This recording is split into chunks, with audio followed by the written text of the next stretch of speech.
خبر شامل کرتے ہیں لاہور سے ہمارے رپورٹر احسن خان کی رپورٹ کے مطابق پاکستان مسلم لیگ نون لیبر ونگ لاہور کے زیر اہتمام مال روڈ الحمرا ہال کے سامنے مزدوروں کے حقوق کے لیے ایک بڑی ریلی نکالی گئی، جس میں قیادت اور کارکنان نے بھرپور شرکت کی۔ تفصیلات کے مطابق یوم مزدور کے موقع پر منعقدہ اس ریلی کی قیادت صدر پاکستان مسلم لیگ نون لیبر ونگ لاہور ملک کاشف کھوکر اور جنرل سیکرٹری لاہور چودھری شیر علی گجر نے کی، جس میں لیڈیز ونگ سمیت مختلف علاقوں سے کارکنان شریک ہوئے۔ پی پی 164 سے قاری محمد عظیم صدر اور چیف آرگنائزر اور ڈپٹی انفارمیشن سیکرٹری قاری نصیر احمد کی قیادت میں یو سی 248 کی ٹیم نے بھرپور شرکت کی، جن میں آفتاب جدون، محمد اصغر، راؤ محمد افضل، ملک رحمت علی، محمد سرور بھٹی، مہر مصطفیٰ اور ملک ریاض احمد شامل تھے۔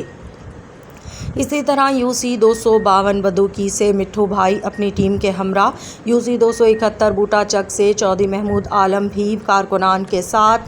شریک ہوئے۔ اس موقع پر ملک کاشف کھوکر کا کہنا تھا کہ مزدور طبقہ ملک کی معیشت میں ریڑھ کی ہڈی کی حیثیت رکھتا ہے اور ان کے حقوق کا تحفظ ہر صورت یقینی بنایا جائے گا۔ ریلی کے دوران شرکاء نے بینرز اور پلے کارڈز اٹھا رکھے تھے، جن پر مزدوروں کے حق میں نعرے درج تھے۔